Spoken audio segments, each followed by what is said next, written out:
Chapter 1 मिली पहुंची novel की दुनिया में। आजकल नोवेल कौन नहीं पढ़ता, हर किसी को नई कहानी और एडवेंचर पसंद है। हर कोई नोवेल से अपने दुखों को भूल जाता है और अपने नई लाइफ शुरू करता है, और कोई ना कोई नोवेल लिखकर अपनी लाइफ को एंजॉय करता है। और नोवेल पढ़ने वालों को भी काफी मजा आता है। ये कहानी है एक ऐसे ही लड़की की जो नोवेल पढ़ते पढ़ते इस नोवेल की दुनिया में चली जाती है। जब उसे होश आता है तो वह अपने आसपास देखकर हैरान हो जाती है, क्योंकि नहीं यह उसका घर था और ना ही यह जगह पहले वाली जगह थी, वह अलग ही जगह आ गई थी। वह सारी चीजों को देखकर काफी ज्यादा हैरान हो जाती है और सोचने लगती है कि आखिर वह कहाँ पहुंची गई। आखिर क्या वह लड़की समझ पाएगी कि वह है कहाँ और क्या होगा उसके साथ, आखिर कौन थी वह जगह, कहाँ पर पहुंच गई वह लड़की। जानने के लिए पढ़ते रहिए रिबर्थ ऑफ चेंज प्लॉट।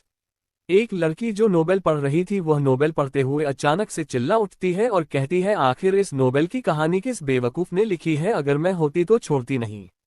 आखिर कैसे भाई है अपनी सगी बहन को छोड़ रहे हैं। एक बार भी उस लोगों ने अपनी बहन से नहीं पूछा कि वह जो कह रहे हैं वह सच है कि नहीं, लेकिन इन्होंने एक बार भी नहीं पूछ। मुझे तो ये बात नहीं समझ में आ रही कि आखिर इस नोवेल के लेखक के दिमाग में क्या भरा हुआ था कि उसने इतनी बुरी कहानी लिखी है। कोई भला इतना बुरा कैसे हो सकता है, और इस विलन का दिमाग क्या घास चैन गया है कि वह मेलिड के पीछे हाथ धोकर पड़ी है। जब वह उसे पसंद नहीं करता है तो क्यों उसके पीछे पड़ी है। ये कहानी है एक विलन की जो मेल लीड को देखते ही उसे पसंद कर लेती है और हमेशा अपने प्यार का इजहार करती रहती है, लेकिन मेल लीड को विलन पसंद नहीं आए और ना ही उसकी हरकतें, वह उससे काफी ज्यादा चिढ़ा हुआ रहता था। लेकिन विलेन उससे प्यार करती है और हर कोशिश करती है जिससे विलेन उससे प्यार करने लगे और उसे अट्रैक्टिव हो जाए, लेकिन मेन लीड को विलेन में बिल्कुल भी इंटरेस्ट नहीं रहता। वह किसी और लड़की को पसंद करने लगता है जो हम इस कहानी की फीमेल लीड है। जब ये बात विलेन को पता चलती है तो विलेन हर कोशिश करती है जिससे वह फीमेल लीड को अपने रास्ते से हटा सके, लेकिन हर बार मेन लीड फीमेल लीड को बचा लेता है। एक दिन वह माफिया गैंग से मिली जो काफी खतरनाक थे। उसने उन्हें सुपारी दी कि वह फीमेल लीड का रेप करे और उन गुंडों ने फीमेल को किडनैप कर उसके साथ गलत व्यवहार करने की कोशिश की, लेकिन मेन लीड उसे बचा लेता है और विलेन से नफरत करने लगता है, क्योंकि उसे पता चल जाता कि इन सब के पीछे विलेन का हाथ होता है और वह उसे किडनैप करके काफी ज्यादा टॉर्चर करता है और आखिर में उसे मार देता है। ये सब पर वह लड़की यानी कि हमारी मिली जी यह कहानी पर काफी ज्यादा गुस्सा हो जाती है और कहती है, गधी कहीं की, और जा उसके प्यार में। पर बड़ा ही उसके प्यार में पड़ने के लिए आखिर मौत मिली ही गई। बेवकूफ कहीं की, अगर तेरी जगह में होती ना कि मैं उसे एक नजर उठाकर भी नहीं देखी। और वह नवल को उठाकर दीवार पर फेंक देती है। उसे काफी ज्यादा गुस्सा आ रहा था उस विलेन पर, क्योंकि पहले वह इस कहानी की फीमेल लीड थी, लेकिन जब से उसने मेन लीड को देखा था तब से उसे पाने के लिए विलेन बन गई और आखिर में उसे मौत मिली। यह सब सोचकर उसे काफी ज्यादा गुस्सा आ रहा था। वह अपने आप में बदबते हुए कहती है, ना जाने लोग ऐसी कहानी क्यों पढ़ते हैं जिसमें आखिर में मौत लिखी हूं। अरे यार, अगर एक नहीं पट रहा तो दूसरा पटा लेती, और दुनिया में लड़कों की कमी है क्या, और उससे भी ज्यादा हैंडसम लड़के हैं, लेकिन इस गधी को उस मेन लीड में ही इंटरेस्ट था और इसी इंटरेस्ट पर चलते हैं उसे काफी ज्यादा नुकसान मिला और मौत ने आकर उसे गले भी लगा लिया। ये सब सोचकर वह काफी ज्यादा गुस्सा हो रहती है। उसने सोच लिया था कि वह कल जाकर एक दूसरी नॉवेल खरीदेगी जिसमें कोई किसी के लिए अपना सब कुछ नहीं छोड़ेगा, क्योंकि उसे ऐसे लोग नहीं पसंद थे कि किसी के लिए अपना सेल्फ रिस्पेक्ट भी छोड़ दे। मैं कल ही जाकर दूसरी नोवेल खरीदूंगी, ये कहकर वह लड़की बिस्तर पर आकर सो जाती है। फिर जब वह सुबह उठ अपनी आंखें खोलता है तो वह हैरान हो जाती है, क्योंकि उसके सामने बहुत सारे लोग खड़े हुए थे और बहुत सारी बातें कर रहे थे, और उसी के सामने एक लड़का खड़ा हुआ था जो उसे गुस्से में देख रहा था। उसे लड़की को समझ ही में नहीं आ रहा था कि आखिर हो क्या रहा है। तभी सारे लोग रुक जाते हैं और जब ये सब मिली देखकर बोलती है कि अचानक ये सारे लोग रुक क्यों गए, इतना ज्यादा बोल रहे थे, आखिर क्यों रुक गए। वो ये सब सोच ही रही थी, तभी उसके सामने एक छोटे से बच्चा आता है जो काफी क्यूट लग रहा था और उसकी पंख निकले हुए थे। वह उसके सामने उड़ रहा था, जिसे देख मिली हैरान हो जाती है और चिल्ला देता है। उसे ऐसा चिल्लाता देख वह लड़का जो मिली को ही देख रहा था और उसे कुछ बताने वाला था, यह उसकी चिल्लाहट सुन वह घबरा जाता है और उससे पूछता है, आखिर तुम क्यों चिल्ला रही हो। तो मिली उसे देखकर कहती है, भूत भूत भूत। तो वो कहता है, कहाँ है भूत, कहाँ है भूत।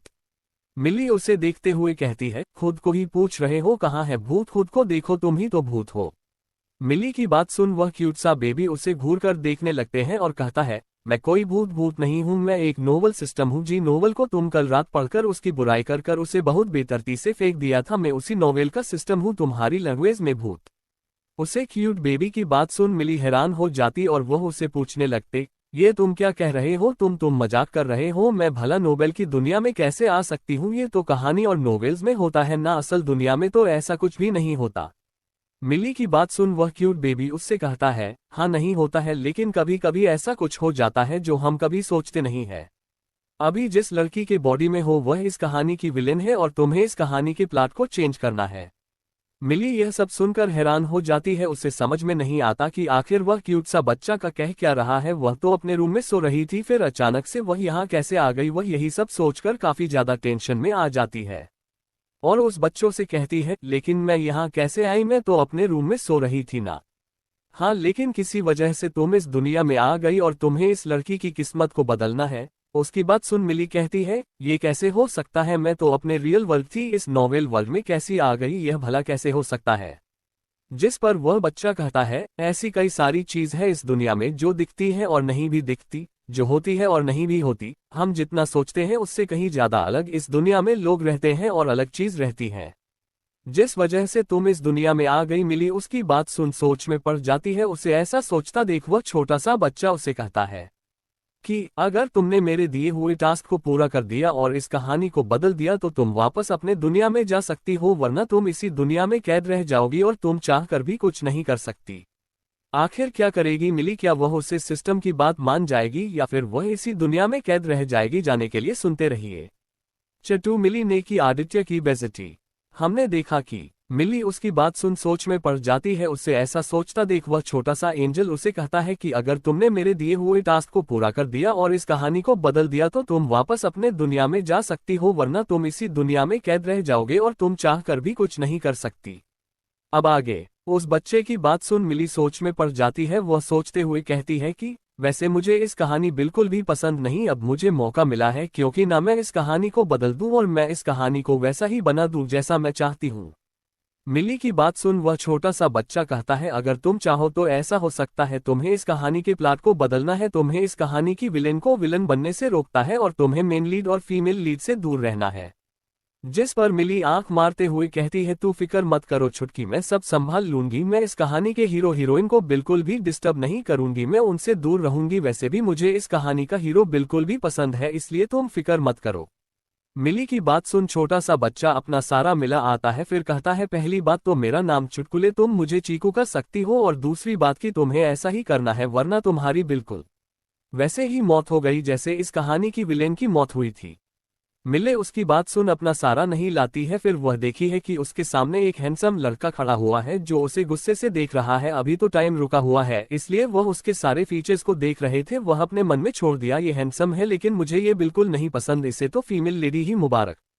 वह चीकू से कहती है कि मैं गलत नहीं हो, तुम यही मैं लेट है ना, आदित्य सिंह फैमिली का बड़ा बेटा। जिस पर चीकू कहते हैं, हाँ, और तुम्हें इसी से दूर रहना वरना तुम्हारी बिल्कुल पहले वाली मेरी की तरह मौत हो जाएगी। जिस पर मिली रहती है, तुम फिक्र मत करो, मैं सब संभालूंगी, अब तुम देखो मेरा जलवा। उसके बाद सब नॉर्मल हो जाते हैं और सामने खड़ा लड़का यानी कि आदित्य मिली को देखकर कहता है, मैंने तुमसे कितनी बार कहा है कि मैं तुम्हें पसंद नहीं करता, तुम एक बार में समझती क्यों नहीं हो? आपसे तुम मेरा पीछा छोड़ दो वरना तुम्हारे लिए अच्छा नहीं होगा। ठीक है, अगर तुम यही चाहते हो तो यही सही, आज से मैं तुम्हारा कभी भी पीछा नहीं करूंगी, नहीं तुम्हें कभी परेशान करूंगी, आपसे तुम्हारा मुझसे पीछा छूटा। जिस पर आदित्य कहता है, अब तुम ये कौन सा नेटवर्क कर रही हो, एक बार कान खोलकर सुन लो, मैं तुम्हें कभी भी अपनी गर्लफ्रेंड नहीं बनाऊंगा। जिस पर मिली कहती है, और मुझे बना भी नहीं है, मैं तुम्हारे पीछे इतने वक्त से पागल किया, तुम्हें हर वक्त प्रपोज करते रहते थे लेकिन तुमने मेरे प्यार को कभी समझे, आपसे मैं तुम्हारे पीछे कभी भी नहीं आऊंगी। जिस पर उसके पीछे खड़ी उसकी दोस्त मियाँ उसे कहते हैं, ये तुम क्या करें, तुम तो आदित्य को बहुत प्यार करती थी ना, फिर तुम उसे ऐसे बात क्यों करिए, क्या तुम अब उससे प्यार नहीं करती? क्या तुम इतने वक्त से उसे सिर्फ परेशान ही कर रही थी? तुम ऐसा कैसे कर सकती हो? तुम किसी के साथ ऐसा बिहेव कैसे कर सकती हो? उसे पर सारे लोग यही कहते हैं कि यह इतने वक्त से ड्रामा कर रही थी, यह आदित्य को सिर्फ परेशान करना चाहती थी। इस पर मिली रहती है, मैंने तो कभी ऐसा नहीं कहा कि मैं कोई ड्रामा कर रही हूं और आदित्य को सिर्फ परेशान कर रही हूं। मैं आदित्य को सच में बहुत प्यार किया था लेकिन इसे मेरे प्यार की कदर नहीं, तो मैं इसे छोड़ दूं तो तुम्हें इसमें क्या दिक्कत है? तुम्हें तो मेरा साथ देना चाहिए था, तुम तो मेरी दोस्त हो ना, तो तुम ऐसे क्यों सबको बता रही हो कि मैं सिर्फ आदित्य का यूज करने के बारे में सोच रही थी? जिस पर मियाँ हड़बड़ा जाती है और कहती है, मैं मेरा कहने का मतलब यह नहीं था, मैं तो ये कह रही थी तुम अभी आदित्य को प्रपोज करने वाली थी और तुम अब कह रहे हो कि तुम आधे तेरे को पसंद नहीं करती, तुम उसे छोड़ रही हो, तो इसलिए मैंने ऐसा कहा। जिस पर मिली अपने भौहे ऊपर करके कहती है, तुमने तो ऐसा कुछ भी नहीं कहा, तुम तो यहाँ मेरे बेइज्जती कर रही हो और ऐसा दिखा रही हो जैसे तुम बहुत ही मासूम हो। जिस पर मियाँ रहती है, नहीं ऐसा नहीं है मिली, मैं तो तुम्हारी बहुत अच्छी दोस्त हूं ना, मैं भला ऐसा कैसे कर सकती हूँ, तुम्हें कोई गलतफहमी हुई है, लगता है आदित्य है तुम्हें रिजेक्ट कर दे इसलिए तुम्हें मेरी बातों का भी बुरा लग रहा है। जिस पर मिली कहती है, आदित्य ने नहीं, मैंने आदित्य को रिजेक्ट किया, मैं ऐसे लड़के के साथ नहीं रह सकती जो किसी लड़की की इज्जत भी करना ना जानता हूँ, ये तब से मेरी बेइज्जती कर रहा था, लेकिन तुमने एक बार भी यह नहीं कहा कि वह ऐसा क्यों कर रहा है, बल्कि तुम चुपचाप खड़े ये सब तमाशा देख रही थी और मैं आदित्य को रिजेक्ट कर दिया तो तुम मुझसे ऐसी बात कर रही हो। तुम्हें तो खुश होना चाहिए कि तुम्हारी दोस्त अब किसी लड़की के पीछे पागलों की तरह नहीं पड़ेगी। इस पर मियाँ और बढ़ा जाती है और इधर उधर देखने लगती है, उसे समझ में नहीं आ रहा था कि वह आगे क्या कहे। वह ये सोच रही थी कि मिली हमेशा उसकी बात मानती थी, आज पता नहीं उसे क्या हुआ जो वह उससे ऐसी बात कर रही है। मिली की बात सुन आदित्य को काफी गुस्सा आ रहा था, उसे समझ में नहीं आ रहा था कि जो लड़की उसके पीछे इतने वक्त से पागल थी वह आज ऐसी बिहेव करिए जैसे वह मुझे पसंद ही नहीं करती। आदित्य मिली की तरफ देखा है और कहता है, तुम चाहे कोई भी ट्रिक कर लो, मैं तुम्हें कभी भी पसंद नहीं करूंगा, मुझे पता है तुम ये सारे नौटंकी कर रही हो ताकि मेरा टेंशन ले सके, लेकिन ये तुम्हारी गलतफहमी है कि मैं तुम्हें कभी पसंद करूंगा। जिस पर मिली कहती है कि चाहता कौन है कि तुम मुझे पसंद करो, मैं तो नहीं चाहती कि तुम मुझे पसंद करो और अब मैं तुमसे दूर जा रही हूँ तो तुम्हें लग रहा है कि मैं तुम्हारे साथ कोई गेम खेली हूँ। एक बार मेरी बात ध्यान से सुनो, आपसे मैं तुम्हारे पीछे कभी भी नहीं आऊंगी, ना ही तुम्हें परेशान करूंगी, अब से तुम जो चाहे वह करो, मैं तुम्हारे किसी भी मामले में इंटरफेयर नहीं करूंगी। आदित्य को मिली की बात सुनकर काफी गुस्सा आ रहा था, उसे समझ में नहीं आ रहा था कि जो लड़की इतने वक्त तक उसके पीछे दीवानी थी वह इससे ऐसी बातें करे। उसने आज तक कभी भी मिली का ऐसा रूप नहीं देखा था, मिली तो उसे हमेशा बहुत ही अच्छे से बात करती थी, आज तक कि आदित्य उसकी बेइज्जती कर देता तो भी वह शांति से और प्यार से उसकी बेइज्जती सह लेती थी, लेकिन आज वह उसे बदतमीजी से बात कर रही है। उसके पीछे खड़े उसके दोस्त भी हैरान थे कि इस वक्त क्या हो रहा है। मिली आखिर आदित्य को पसंद करती थी, अब अचानक कैसे उसे ना पसंद करने लगे। तभी उसमें से एक लड़का जो आदित्य का दोस्त था जिसका नाम रोहन मित्तल था, वह और मिली से कहता है कि तुम क्या समझती हो अपने आप को, तुम्हें क्या लगता है तुम्हारी यह सारे ट्रिक से मेरा दोस्त तुम्हें पसंद करने लगेगा? तो बिल्कुल भी नहीं, वह ऐसा नहीं करेगा, वह तुम जैसी लड़कियों से कभी भी प्यार नहीं करेगा जो अपने फैमिली के पैसों पर ऐसे उड़ती है। उसे पर मिली रहती है, वह मेरी फैमिली है, मेरी फैमिली का पैसा है, मैं उसे उड़ाओ डुबाओ या तबाह कर दो, तुम्हें उससे क्या मतलब? और वैसे भी तुम्हें तो खुश होना चाहिए, जो लड़की हमेशा तुम्हारे दोस्त के पीछे घूमती रहती थी और अब वह तुम्हारे दोस्त को छोड़ रहे थे, तुम्हें इतना बुरा क्यों लग रहा है? मैंने जब से आदित्य को देखा है तब से मैं सिर्फ आदित्य को अपना बनाने के लिए ना जाने क्या क्या नहीं किया, लेकिन उसे मेरे किसी भी चीज की कदर नहीं है, नहीं मेरी फीलिंग की, नहीं मेरे किए हुए काम की, तो मैं उसे रिजेक्ट कर रही हूँ। जिस पर रोहन का मुंह बंद हो जाता है, उसे समझ में नहीं आता है वह क्या करे। फिर वह कहते हैं, मुझे पता है तुम ये सब आदित्य को अपना अटेंशन पाने के लिए ये सब नाटक कर रही हो। जिस पर मिली रहती है, ये तुम्हारी गलतफहमी है, जब से मैंने आदित्य को देखा है तब से मैं आदित्य को अपना बनाने के लिए वह सब करती है जो आदित्य को पसंद आता है, लेकिन उसकी नजरों में मेरी जरा से भी इज्जत नहीं है, तो मैं उसे रिजेक्ट करूं तो तुम्हें लग रहा है कि मैं नाटक कर रही हूं। लगता है तुम्हारी आंखें कहीं खराब हो चुकी है या तुमने कहीं रख कर आए हो, जाओ जाकर ले आओ या उसे चेक करवा लो, वरना पता नहीं कहीं तुम्हारी आंखों से दिखाना ही बंद ना हो जाए, तभी तो तुम कुछ भी नहीं देख पा रहे हो। इस पर पीछे खड़े लड़के भी कहते हैं, मिली बिल्कुल ठीक, वह तो आदित्य को पाने के लिए ना जाने क्या क्या करते हैं, वह हमेशा आदित्य के आगे पीछे घूमती रहती है, लेकिन आदित्य कभी भी उसे भाव नहीं देता। अब मिली उसे रिजल्ट कर रही है, उसके पीछे नहीं जा रही है, तो ये बात आदित्य को बुरी लग रही है। इस पर रोहन कहता है, ऐसा नहीं है, तुम ये सब नाटक कर रही हो। जिस पर मिली कहती है, लगता है सच में तुम्हारी आंखें खराब हो गई है, जो तुम्हें यह नहीं दिख रहा है कि मैं कभी भी रोशनी को एक नजर ढंग से देखा भी नहीं, उसकी इंसल्ट करना तो दूर की बात है। मिली की बात सुन रोहन चुप हो जाता है, उसे समझ में नहीं आता कि वह क्या बोले। आदित्य देखा है कि मिली कैसे उसके दोस्त से बात कर रही है, तो आदित्य कहता है, तुम्हें क्या लगा तुम ऐसे कहकर तुम मेरे दिल में अपने लिए जगह बना लोगी, तो तुम्हारी यह गलतफहमी। आदित्य आगे कुछ कहता तभी मिली बीच में रहती है, ये तुम्हारी गलतफहमी कि अब मैं तुम्हें अपना बनाने के लिए ये सब कर रही हूँ, मैं ऐसा कुछ भी नहीं करती, मैं तुम्हें जरा से भी इंटरेस्टेड नहीं हूँ और तुम जो चाहे वह करो, आई डोंट केयर। मिया ये सारी बातें सुन रही थी और वह सोच रही थी कि आखिर मिली को हो क्या गया, वह ऐसे कैसे बात करे। अगर मिली आदित्य से प्यार नहीं करेगी और उसे प्रपोज नहीं करेगी तो उसका प्लान फेल हो जाएगा, क्योंकि मिया चाहती थी कि सबके सामने मिली की बेइज्जती हो और वह मिली को कंसर्न करे ताकि मिले उसे पर भरोसा करे और फिर वह ऐसे करके उसे अपने झूठे दोस्ती के जल में फंसा ले और उसे उसकी सारी प्रॉपर्टी छीन ले जो मिला के नाम पर है और वह मल्होत्रा फैमिली की बेटी बन जाए। वह मिली को देखते हुए कहती है, तुम्हें हुआ क्या है, तुम ऐसे कैसे बात कर रही हो, क्या कोई बात है जो तुम ऐसे कह रही हो, क्या तुम अब आदित्य को पसंद नहीं करती? जिस पर मिली रहती है, बिल्कुल भी नहीं, मैं इस नमूने को बिल्कुल भी पसंद नहीं करती। अगर तुम्हें ये पसंद है तो तुम उसके करीब जा सकती हो, आई डोंट केयर, और अब से मैं कभी भी इस पागल आदमी के पीछे नहीं आऊंगी। यह कग मिली वहां से चली जाती है। मिली की बात सुन आदित्य काफी गुस्सा आता है। उसे समझ में नहीं आता कि मिली की ऐसी बात सुन उसे इतना गुस्सा क्यों आ रहा था। मिली का खुद को ऐसे रिजेक्ट करना उसे क्यों पसंद नहीं आ रहा था। वह तो चाहता था कि मिला उससे दूर रहे, लेकिन अब खुद मिला उससे दूर जा रही है तो उसे इतना बुरा क्यों लग रहा है। वह गुस्से में वहां से चला जाता है। वही मिया अपना पैर पटकने लगती है। उसे समझ में नहीं आता कि आखिर मिली को हुआ क्या है। वह मिली को बेइज्जत होता देखना चाहती थी, लेकिन ऐसा नहीं हुआ, उसने उल्टा ही उसकी बेइज्जती कर दी। उसे मिला पर बहुत ही ज्यादा गुस्सा आ रहा था। उसने सोच लिया था कि मिली से इसका बदला जरूर लगी। वही मिली कॉलेज के बाहर आकर घर में बैठ जाती है और अपने घर के लिए निकल जाती है। तो आखिर क्या होगा इस कहानी में? क्या मिला प्लॉट को चेंज कर पाएगी? और आखिर मिया ने कौन सा खेल खेलने के बारे में सोचा है? क्या मिया अपनी बेइज्जती का बदला ले पाएगी? और आदित्य को मिली की बातों का इतना बुरा क्यों लगा? क्या होगा? चौथी मिली पैची मल्होत्रा मैंशन।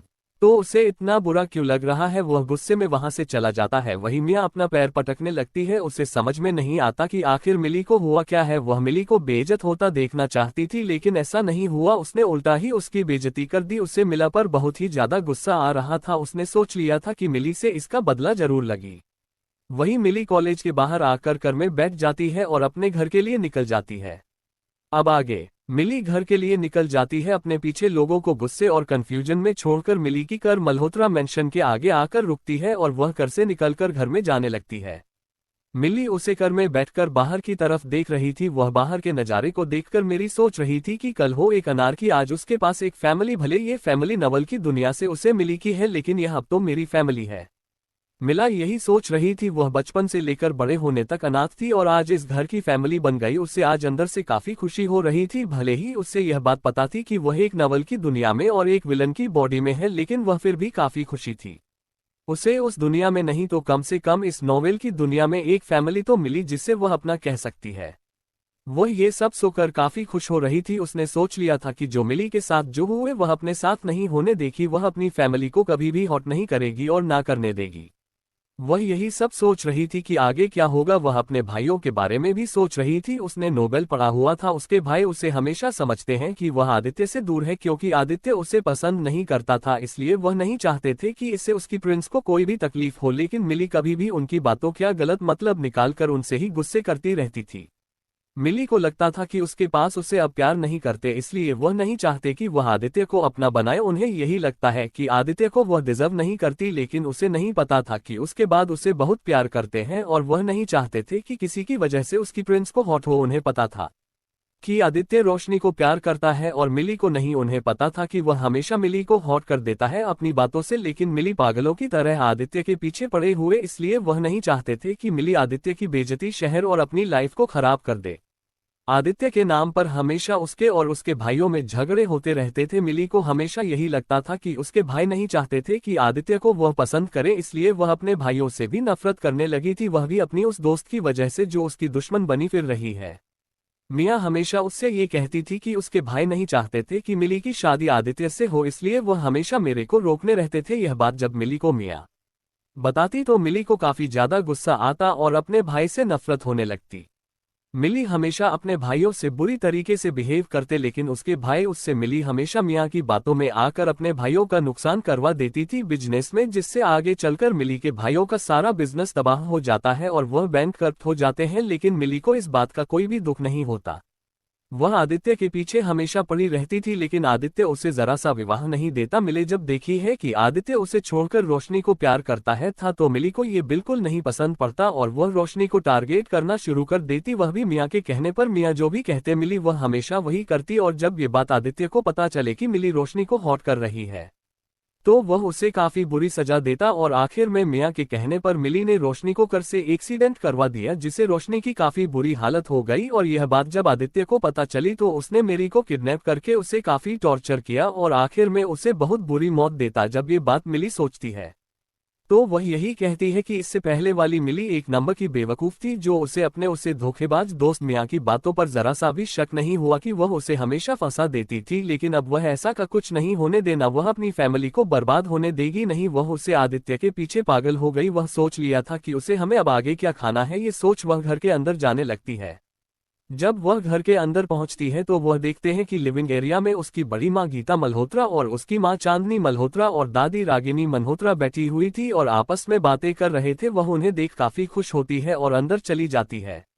जब गीता जी और चांदनी जी देखते हैं कि उनकी बेटी घर आ गई है तो वह मिला के पास जाती है और कहती है, बेटा अपने आप इतनी जल्दी घर कैसे आ गए, क्या कॉलेज में कुछ हुआ है? जिस पर मिली अपना सारनामे हिला देती है और चांदनी जी के गले लग जाती है। मिली चांदनी जी के गले लगाकर रोने लगती है क्योंकि आस्था कभी उसे एक माँ का प्यार नहीं मिला। वह बचपन से ही अनाथ थी, इसलिए जब उसे चांदनी जी का इतना प्यार मिला था उसे रोना आने लगा। वह अपनी माँ को गले लगाकर रोने मिली को ऐसा रोता देख चांदनी जी डर जाती है। उन्हें समझ में नहीं आता कि आखिर मिली रो क्यों रही है। तब गीता जी कहती है, क्या हुआ बेटा, आखिर तुम रो क्यों रही हो? जिस पर मिली कहती है, कुछ नहीं, मैं क्लासरूम में सो गई थी और मैंने सपना देखा कि आप लोग मुझसे नफरत करने लगे और आप लोगों ने मुझे खुद से दूर कर दिया और मैं ये सब सहन नहीं कर पाए और अपनी जान दे दी। मिली की बात सुन चांदनी जी और गीता जी डर जाती है। दादी जी भी डर कर कहती है, ऐसा कुछ नहीं है बेटा, भला हम आपसे नफरत कैसे कर सकते, आप तो हमारी प्रिंसेस है, हम आपसे नफरत नहीं कर सकते और ना ही कभी करेंगे, आप हमारी प्रिंसेस है। भला कोई अपनी प्रिंस से नफरत करता है? वह तो सिर्फ एक सपना था, आप उसे हकीकत मत लीजिए। जिस पर मिली शांत होकर कहती है, आपने ठीक कहा है, अब मैं बस वह सपना देखा इसलिए मैं डर गई, आप लोग परेशान मत हुए दिए, मुझे पता है कि आप लोग मुझसे कभी नफरत नहीं करेंगे, मैं तो बस उसे सपना की वजह से डर गई थी, पर अब मैं ठीक हूँ। दादी मेरे के बात सुनकर शांत हो जाती है और चांदनी जी से कहती है कि जो बहू प्रिंस के लिए अच्छा सा नाश्ता बना दो, वह कॉलेज से आए है तो थक गई होगी और भूख लगी होगी। वह मिली की तरफ देखकर कहती है, जो बेटा जाकर फ्रेश हो जाओ, उसके बाद जाकर नाश्ता कर लेना। मिली उनके बात सुन अपना सर हाँ मिला देती है और अपने कमरे की तरफ चली जाती है। दादी चांदनी और गीता जी की तरफ देखकर कहती है, भले ही मिली ने सपना देखा लेकिन हमें डर लग रहा है। जिस पर चांदनी जी कहती है, आप फिक्र मत कीजिए, हमें पता है वह सिर्फ सपना है, हमें सपनों से डरना नहीं चाहिए, वह तो सिर्फ सपने होते हैं। जिस पर दादी कहती है, आप ठीक कह रही है, लेकिन हम एक बार अपने पंडित जी से अपनी पोती की कुंडली दिखाना चाहते हैं, कहीं उसकी कुंडली में कोई दोस्त तो नहीं। जिस पर चांदनी जी कहती है, ठीक है, आपको चाहिए जो सही लगे आपको कीजिए। उसके बाद वह किचन में चली जाती है मिली के लिए ब्रेकफास्ट बनाने।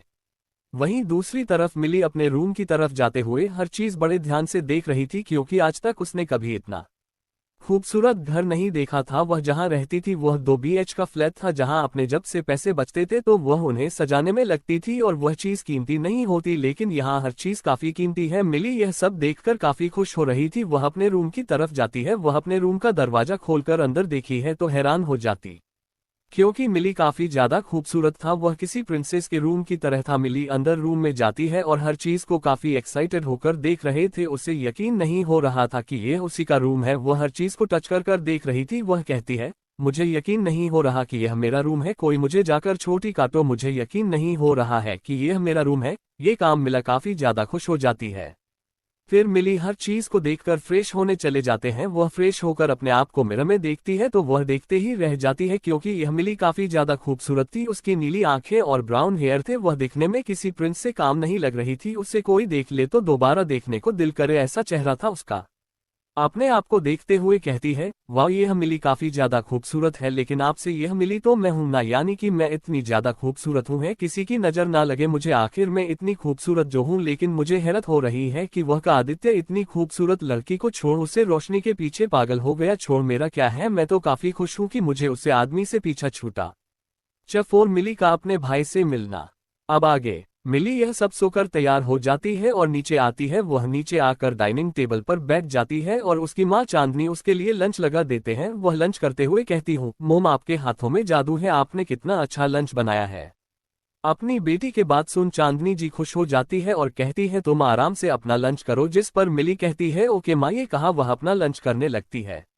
मिली अपना लंच कर ही रही थी, तभी उसे किसी की आवाज सुनाई देती है। जब वह अपना सर उठाकर देखती है तो उसके सामने उसका छोटा भाई खड़ा हुआ था, जो उसे 2 साल बाद है। वह उसे देखते हुए कहता है, क्या हुआ, भूखकर लगता है? कॉलेज में तुझे खाना नहीं मिला इसलिए यहाँ आकर ऐसे भूखड़ों की तरह खा रही है। अपने भाई की बात सुन मिली को काफी ज्यादा गुस्सा आता है और कहता है, मैं अपने पापा के पैसों का खाली, आपको क्या हो रहा है? अगर आपको भी खाना तो जाओ, जाकर कमा कर खाओ। जिस पर उसका भाई अंश राज मल्होत्रा का दूसरा बेटा है, वह अपनी बहन से बहुत ही ज्यादा प्यार करता है। मिली के 5 भाई हैं, 3 उसके बड़े पापा के बेटे और 2 उसके सगे भाई। अंश मिली की बात सुनकर कहता है, ओए चूहिया, वह मेरे भी डेड है और उनका पैसा भी मेरा है, तो ज्यादा उछल मत, भूल मत कि तू मुझे 2 साल छोटी है। जिस पर मिली कहती है, 2 साल छोटी हूँ, कोई 5 या 10 साल नहीं जो मुझ पर ऐसे हुक्म चला रहे हो। जिस पर अंश कहता है, चूहिया मैं तुझ पर हुक्म चलाऊंगा, तुम मुझसे छोटी है तो मैं तेरा बड़ा भाई होने के नाते तुझ पर ऑर्डर चला सकता हूँ। जिस पर मिला करती है, रियली यह बात तुम दादा के सामने तो कहना, तब पता चलेगा। ये बात सुन अंश घबरा जाता और कहता है, खबरदार अगर तुमने यह बात डेड को बताई तो। जिस पर मिली मुस्कुराते हुए कहती है, मैं तो बताऊंगी। ये का उसे चिढ़ाने लगती है, भी उसकी बातों से खिड़की जाता है और उसे पकड़ने के लिए उसके पीछे भागता है। मिला वहां से खड़े होकर भागने लगती है, जिस पर चांदनी जी कहती है, पहले प्रिंसेस को खाने तो दो, उसके बाद एक दूसरे को पकड़ना। लेकिन कोई भी चांदनी जी की बात पर ध्यान नहीं देता और वह एक दूसरे को पकड़ने में लग जाते हैं। मिली अंश की आगे आगे भाग रहती है और उसे चिढ़ा रही थी, जिसे देख अंश काफी ज्यादा चल रहा था और गुस्से में उसके पीछे भागने लगा। मिली आगे आगे और अंश उसके पीछे भेजे। मिला जहां भी जाते हुए उसके सामने आ जाता, लेकिन मिली वहां से बचकर भाग जाती है, जिसे देखकर को काफी ज्यादा गुस्सा। काफी देर हो जाता है लेकिन अंश मिली को नहीं पकड़ पाता और थक कर जाकर सोफे बैठ जाता है। मिले भी उसके बगल में जाकर बैठ जाती है और कहती है, क्या हुआ, आप इतनी जल्दी हार मान गए, बड़े कमजोर हो आप। जिस पर अंश कहता है, तुम चुपचाप रहो ये तो। मिली उसके बात सुनकर हंसने लगती है और कहती है, मैं क्यों चुप रहूं, अपने ही मुझे परेशान किया था इसलिए मैंने ऐसा किया। अगर आपने मुझे दोबारा परेशान किया तो मैं ये बात दादा को जाकर बता दूंगी। फिर उसे छोड़कर अपनी आंखें बंद करके सोफे पर ही लेट जाता है। मिली उसे देखते हैं, फिर अपने मन में सोचती है कि उसके भाई कितने अच्छे हैं जो उसका हमेशा ख्याल रखते हैं। लेकिन इस पुरानी मिली ने हमेशा अपने भाइयों की इंसल्ट की, लेकिन यह मिली अपने भाइयों को हमेशा प्यार से बात करेगी, अब कभी भी उनकी बातों को इनकार नहीं करेगी। ये सब सोच मिली अपने भाई को देख रही थी। जब अंश देखा है कि काफी देर से मिली उसे देख रही थी और सोच रही है, तो वह मिली से कहता है, क्या हुआ छोटी चूहिया, क्या देख रही हो? मानता हूं मैं बहुत ही ज्यादा हैंडसम हूं, लेकिन तुम मुझे ऐसे क्यों देख रही हो? जिस पर मिली उसे घूमते हुए कहती है, आप इतने भी ज्यादा हैंडसम नहीं है और मैं आपको देखकर आपको नजर नहीं लगाए थे। मैं बस ये सोच रही थी कि मैं आपसे पहले कितनी बदतमीजी से बात की थी, इसलिए आई एम सॉरी, मैं दोबारा आपसे कभी भी ऐसी बात नहीं करूंगी। फिर उसे ध्यान से देख रहा था, उसे अपनी बहन ने काफी चेंज नजर आ रहे थे। वह उसे देखकर मजाकिया अंदाज में कहता है, वो तो मेरी बहन लगता है काफी बड़ी हो गई, आज उसने मुझे सॉरी कहा, ये तो Guinness book of world record में लिखवाना चाहिए। अंश की बात सुन मिली उसे घूरते हुए कहती है, आप कुछ ज्यादा नहीं बोल रहे? जिस पर अंश कहता है, मैं भला ज्यादा कहाँ बोलूं, मैं तो देख रहा हूँ कि मेरी छोटी सी बहन जोए जल्दी अपनी गलती नहीं मानती, वह आज मुझे माफी मांग रही है, वह भी इसलिए क्योंकि उसने मेरी बेइज्जती की। जिस पर मिली कहती है, मैं इस चीज के लिए माफी नहीं मांगी हूँ, बल्कि मैं आदित्य को लेकर जो आपसे लड़ाई की उसे चीज के लिए आपसे सॉरी बोला। जिस पर अंश को आदित्य नाम सुनते ही काफी ज्यादा गुस्सा आ रहा था, लेकिन फिर वह अपने आप को संभालते और मिली से करता है, देखो मिली, तुम मेरी बहन हो, इसलिए मैं तुम्हारे अच्छे के लिए कह रहा हूँ कि तुम आदित्य से दूर हो, वह तुम्हारे लायक नहीं, तुम उसके साथ अपनी लाइफ नहीं जी पाओगे क्योंकि वह तुमसे प्यार नहीं करता, और जहाँ प्यार नहीं थे वहाँ शादी नहीं करना चाहिए, वह तुम्हारे लिए अच्छा नहीं है। अंश को लग रहा था कि मिली उसकी इन बातों को सुन उसे गुस्सा आएगा, लेकिन जब उसने मिली का जवाब सुन तो वह हैरान हो गया, क्योंकि मिली कह रही थी, आप सही कह रहे हो भाई, मैं भला उसे गधे को क्यों प्यार करूं, भले कि मैं उससे पहले पसंद करती थी, लेकिन अब मुझे पता है कि मुझे क्या करना है। मैंने उसे इतना प्यार किया लेकिन उसे मेरी प्यार की जरा सी भी खबर नहीं, तो मैं इस इंसान से प्यार नहीं कर सकती जिसे मेरी जरा से दिखता नहीं, इसलिए मैंने आज ही आदित्य से ब्रेकअप कर लिया और उसे हमेशा के लिए छोड़ दिया। मिली की बात सुन अंश को काफी बड़ा झटका लगता है और वह मिली को देखते हुए कहते हैं, क्या तुम सच कह रही हो, क्या तुम्हारी कोई नया नाटक तो नहीं? जिस पर मिली उसे घूरते हुए कहती है, आप सबको ये क्यों लगता है कि यह मेरा नया नाटक? कॉलेज में भी सारे लोग यही कह रहे थे कि मेरा कोई नया नाटक है, लेकिन आप भी यही बात कर रहे हो, मैं कोई नाटक वाटक नहीं कर रही। फिर थोड़ा रुककर अपने भाई को देख उसे यकीन दिलाते हुए, मैं सच कर रही हूँ, मुझे समझ में आ गया कि मैं आदित्य के साथ खुश नहीं रहूंगी, इसलिए मैं आदित्य को छोड़ दिया। अब आप समझ जाओ कि मैं अब आदित्य के पीछे अपना टाइम वेस्ट नहीं करूंगा। मैं तो एक हैंडसम सा लड़का ढूंढूंगी और उससे शादी कर लूंगी। मैं उससे आदित्य के पीछे कभी नहीं जाऊंगी। अंश जब मिली की बात सुनता है तो पहले तो वह हैरान हो जाता है, फिर खुशी से कहता है, तुमने बिल्कुल सही किया, ये बात हम सारे भाई तुम्हें बता रहे थे, लेकिन तुम्हें तो हमारी बात समझ ही नहीं आ रही। चलो अब तो तुम्हारा दिमाग ठिकाने पर आया। वैसे चलो इस बात की हम पार्टी करते हैं कि तुमने आज आदित्य को छोड़ दिया। वैसे भी वह तुम्हारे लायक नहीं था, एक नंबर का गधा लड़का था। मिली भी अपना सर हिलाकर कहती है, आपने बिल्कुल सही कहा, लेकिन मेरा दिमाग पहले ही सही ठिकाने था। वह तुम्हें उसे दुनिया की बातों में आ गई और आदित्य के पीछे पड़ गई, वरना मैं कभी भी किसी के पीछे जाते नहीं हूँ, बल्कि सारे लड़के मेरे पीछे रहते हैं। स्कूल हो या कॉलेज, हर जगह मुझे खूबसूरत लड़की कोई भी नहीं है। आपको पता भी है कि हर जगह लड़के मेरे पीछे पीछे घूमते हैं। इनफैक्ट हर कोई मुझसे बात करने के लिए मर जा रहा है, लेकिन मैंने उसे मियाँ की बातों में आकर आदित्य के पीछे अपना टाइम वेस्ट किया। लेकिन मैं अब आदित्य के पीछे अपना टाइम वेस्ट नहीं करूंगी, बल्कि मैं उसे यह रिग्रेट दिलाऊंगी कि उसने मुझे एक्सेप्ट ना करके कितनी बड़ी गलती कर दी। लेकिन मैं उसे कभी भी एक्सेप्ट नहीं करूंगी, चाहे वह उसके लिए मुझे कितने भी माफी क्यों ना मांग ले, चाहे वह कितने ही वादे क्यों ना कर ले, लेकिन अब मैं उसके पीछे कभी नहीं जाऊंगी। वैसे खैर छोड़ो, चलो हम इस बात पर पार्टी करते हैं, क्यों ना हम ब्रेकअप पार्टी रखें। वैसे तो मेरा हुकअप हुआ ही नहीं था, लेकिन ब्रेकअप पार्टी रखने में कोई बुराई नहीं है। फिर वह दोनों अपने रूम की तरफ चले जाते हैं और रूम तक जाते हुए कहते हैं, हम क्यों ना एक अच्छे से पार्टी करें जहां हम अपने सारे भाई और बहनों को बुलाए। तब मेरे साथ आप बिल्कुल ठीक करें, आप एक अच्छा सा क्लब बुक करो ताकि हम जाकर वहां मौज मस्ती कर सके। अंश भी अपना सर हाँ मिला देते हैं और क्लब को बुक करने के लिए अपना फोन निकालकर अपने रूम की तरफ चला जाता है। मिली भी अपना रूम की तरफ चली जाती और रूम में जाते हुए नहीं सोच रही थी कि आज उसे अपने भाइयों से मुलाकात होगी। वह अपने भाई से मिलने के लिए काफी ज्यादा एक्साइटेड लग रही थी। वह अपने रूम में जाकर तैयार होने लगती है। Chapter 5 breakup party. अंश भी अपना सर हाँ मिला देते हैं और क्लब को बुक करने के लिए अपना फोन निकालकर अपने रूम की तरफ चला जाता है। मिली भी अपना रूम की तरफ चली जाती और रूम में जाते हुए नहीं सोच रही थी कि आज उसे अपने भाइयों से मुलाकात होगी। वह अपने भाई से मिलने के लिए काफी ज्यादा एक्साइटेड लग रही थी। वह अपने रूम में जाकर तैयार होने लगती है। मिली तैयार होकर आती है, तभी अंश भी तैयार होकर नीचे आता है और वह क्लब के लिए निकल जाती है जहां वह पार्टी करने वाले थे। भी ने अपने सारे भाई बहनों को बुला लिया था, लेकिन उसने इस पार्टी की वजह नहीं बताई थी, क्योंकि वह चाहता था कि सबको वह सरप्राइज देगा कि मिली ने आदित्य को छोड़ दिया। मिली और अंश दोनों कार में बैठकर अपनी डेस्टिनी के लिए निकल जाता है। दुनिया जब क्लब पहुंचते हैं तो वह अपने लिए बुक किया हुआ एरिया में जाते हैं और बाकी भाई बहनों के आने का इंतजार करने लगते हैं। थोड़ी देर बाद उसके भाई और बहन आ जाते हैं। जब वह मिली तो वहां देखते हैं तो सबके चेहरे पर मुस्कान आई थी, लेकिन जब वह आदित्य के बारे में सोचते हैं तो उन्हें काफी ज्यादा गुस्सा आता है। लेकिन फिर भी वो इस बात पर ध्यान नहीं देते और उनके पास चले जाते हैं। जब वह उनके पास जाते हैं, मल्होत्रा फैमिली काफी बड़ी फैमिली थी। मिला के 5 भाई और 2 बहनें थी जो उससे बहुत ही ज्यादा प्यार करती थी। मिली की फैमिली काफी बड़ी है। मिली के दादाजी का नाम वैभव मल्होत्रा, उनकी वाइफ का नाम रागिनी मल्होत्रा। इनके 4 बच्चे, 3 बेटे और 1 बेटी है। ये अपने सारे बच्चों और पोते पोतियों से बहुत ही ज्यादा प्यार करते हैं। इनके बड़े बेटे का नाम नील मल्होत्रा, उनकी वाइफ का नाम माया मल्होत्रा। इनके 3 बेटे हैं जो काफी ज्यादा इंटेलिजेंट है। इनके बड़े बेटे का नाम अभय मल्होत्रा है, यह एंटरटेनमेंट इंडस्ट्री के सीईओ है। इनका दूसरा बेटा एक बहुत ही बड़ा डॉक्टर है जिसने अपने बलबूते पर एक बहुत बड़ा हॉस्पिटल खोल रखा है। इनका नाम अभिनव मल्होत्रा है। इनका तीसरा बेटा जो काफी बड़ा एक्टर है जिनका नाम ऋषि मल्होत्रा है। दादाजी के दूसरे बेटे का नाम नीलेश मल्होत्रा है, जिनकी वाइफ का नाम गीता मल्होत्रा है। इनकी 2 बेटियां हैं जो काफी ज्यादा खूबसूरत है, लेकिन हमारे मेरे से ज्यादा नहीं। बड़ी बेटी का नाम काव्य मल्होत्रा और छोटी बेटी का नाम सनम मल्होत्रा है। ये दोनों काफी ज्यादा खूबसूरत है। बड़ी बेटी एक मॉडल है और एक एक्ट्रेस भी। इन्हें मॉडलिंग करना काफी ज्यादा पसंद है। छोटी बेटी एक डिजाइनर है जो अपने नए नए डिजाइन बनाती रहती है। ये अपने कई डिजाइन अपनी बहन को ट्राई करने को भी देती है और उनकी बहन को, इनफैक्ट उनके पूरे घर वालों को भी सनम के डिजाइन किए कपड़े काफी ज्यादा पसंद आते हैं।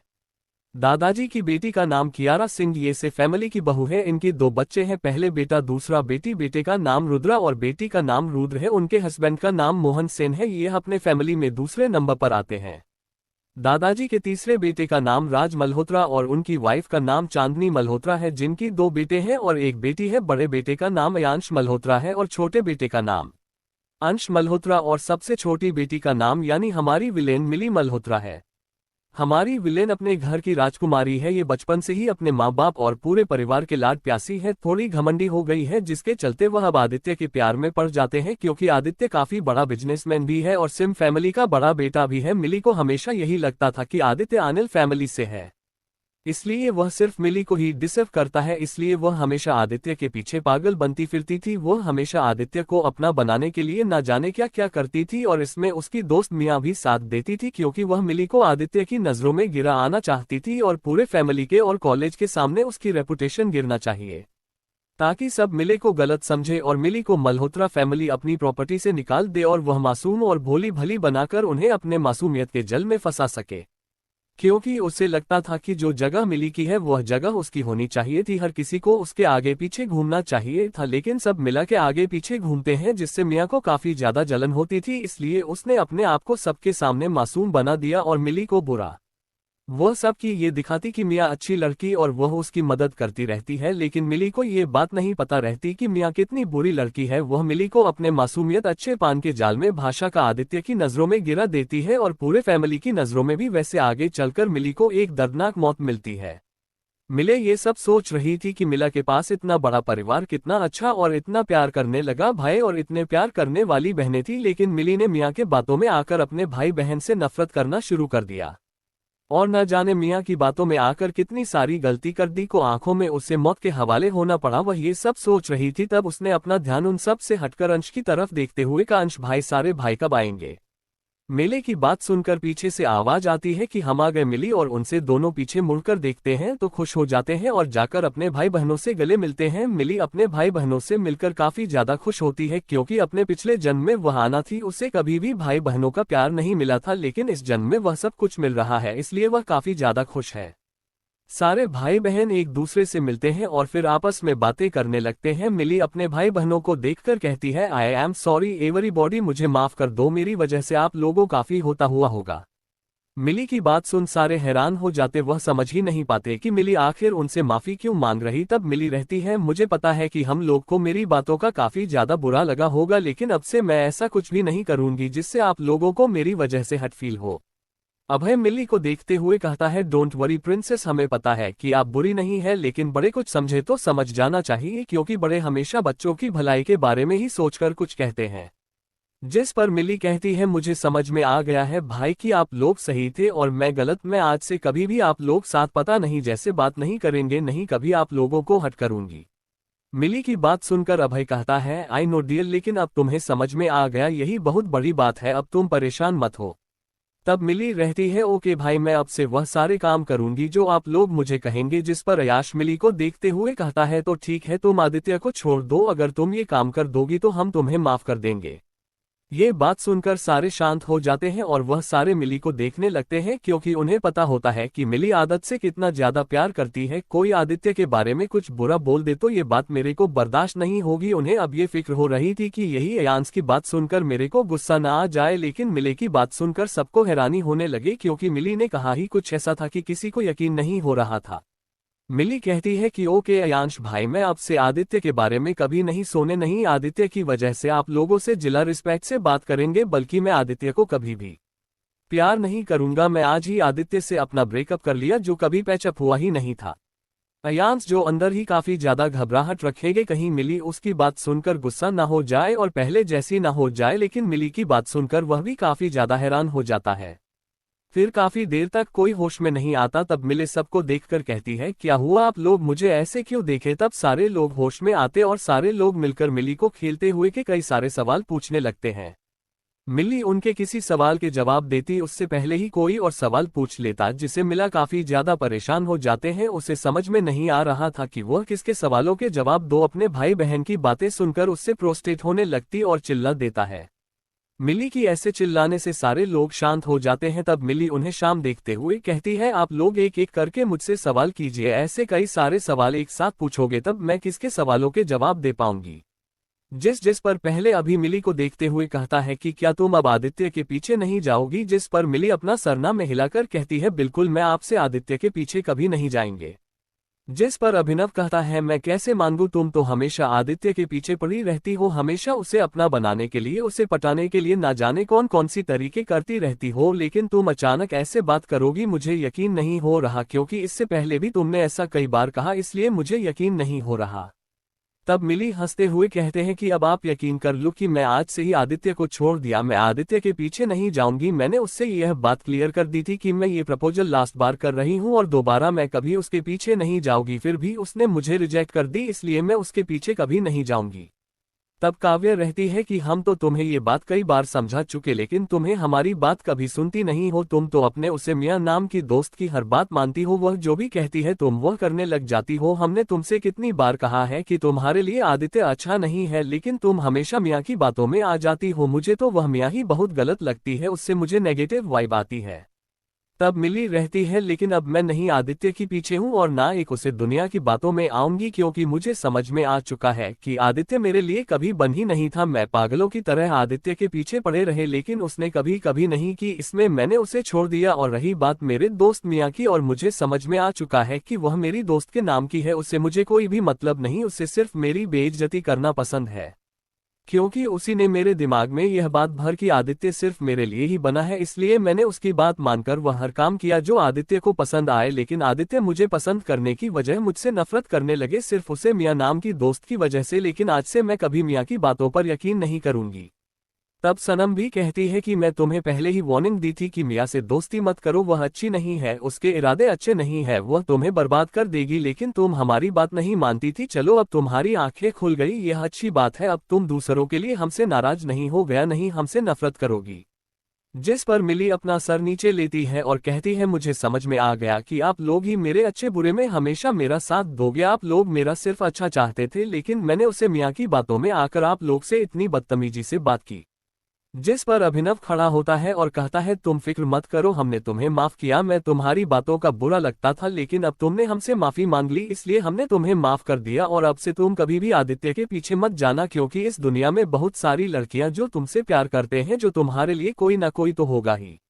जिस पर मिली उदास होकर कहती है, आप बिल्कुल सही करें, लेकिन क्या फायदा, सारे हैंडसम लड़के मेरे ही भाई निकल, वरना मैं किसी न किसी को पटाकर उनसे शादी कर लेती, पता नहीं मेरी इतनी फूटी किस्मत की होने के लिए। जिस पर सारे लोग हैरान हो जाते हैं। जिस पर मिली खाती है, मैं बिल्कुल सही से देखो मेरे सारे भाई कितने ज्यादा होता और हैंडसम है, मैं तो इन्हें देखते ही यही सोचती हूँ कि खास यह मेरे भाई ना होते तो मैं इन्हें अपना बॉयफ्रेंड बना देती, तब मुझे आदित्य के पीछे जाने की जरूरत ही नहीं पड़ती। मिली की बात सुनकर अभिनव उसके सर पर मरते हुए कहता है, ये कैसी बात कर रही हो तुम, तुम्हें जरा सा भी शर्म नहीं है, बड़ी शैतान हो गई हो तुम। मिली अपना सर सहलाते हुए कहती है, मैंने क्या गलत कहा, मैंने सही तो कहा, आप इतने ज्यादा हैंडसम लग ही रहे हो कि कोई भी आपको अपना बनाने के बारे में सोच ले, बस मेरी फूटी किस्मत की आप लोग मेरे भाई निकल गए, वरना मैं आप लोगों को पटा लेती। मिला के पास तुम सारे भाई हंसने लगते और अपना सब ना मिला तो है यही सोच रहे थे कि इसका कुछ भी नहीं हो सकता, सारे मिलकर ड्रिंक एंजॉय करने लगते हैं। तब मिली अपना ड्रिंक लेकर स्टेज पर जाती और कहती है कि आज की शाम मेरी ब्रेकअप पार्टी के नाम आज मेरा ब्रेकअप हो गया, जो कभी पेचअप हुआ ही नहीं था, लेकिन फिर भी मैं आप लोगों को अपनी तरफ से पार्टी दे रही हूँ। और अपना गिलास ऊपर करके चीयर्स करती है, जिससे सारे भाई बहन भी अपना गिलास ऊपर करके चीयर्स कहते हैं।